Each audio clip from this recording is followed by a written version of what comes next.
Sarah Palin represents a fatal cancer to the Republican Party. When I first started in journalism, I worked at the National Review for Bill Buckley. And Buckley famously said he'd rather be ruled by the first 2,000 names in the Boston phone book than by the Harvard faculty.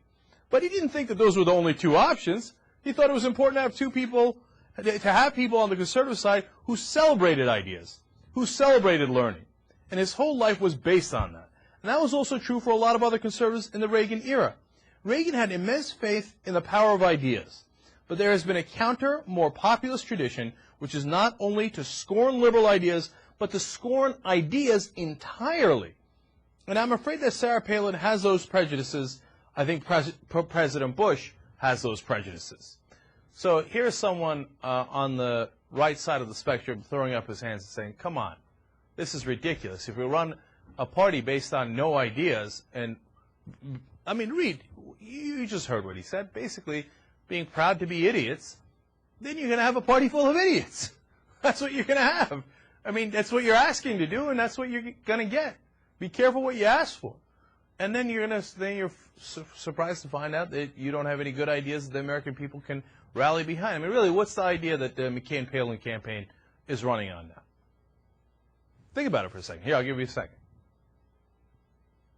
Come up with anything yet? No, right? I mean, look, here's it. One, you can't trust Obama. Hangs out with Bill Ayers, has the name Barack Obama, which is ostentatiously exotic, right? All right, so is that an idea? No, that's not an idea. That's not telling you which direction they're going to go. On domestic policy front, you know what it is. Say it with me. Tax cuts. That's a new idea? That's the idea to solve our economic problems, to solve health care, to solve energy? That's their big idea, tax cuts?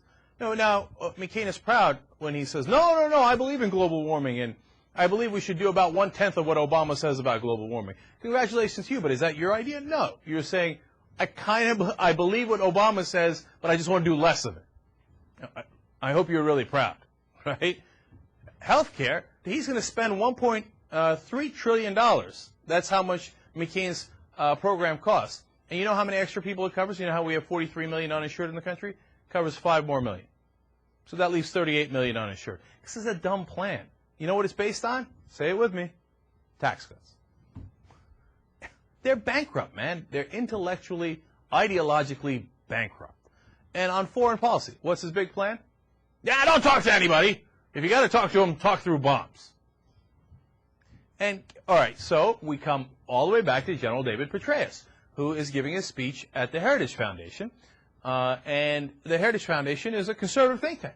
So it's not like Petraeus has gone to some liberal think tank and has decided that he's a progressive all of a sudden. So they have him over here, and he talks.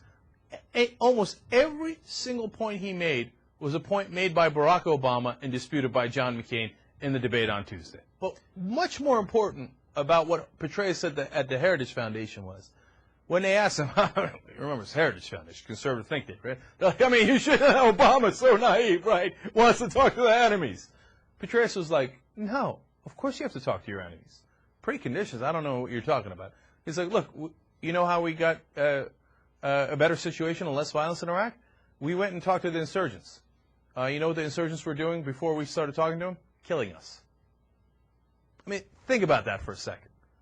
Oh, we can't talk to Iran because Iran said something nasty. They hurt our feelings. Oh, wow. And they hurt Israel's feelings. Okay, all right. So we can't talk to them. And here's Petraeus saying, don't be an idiot.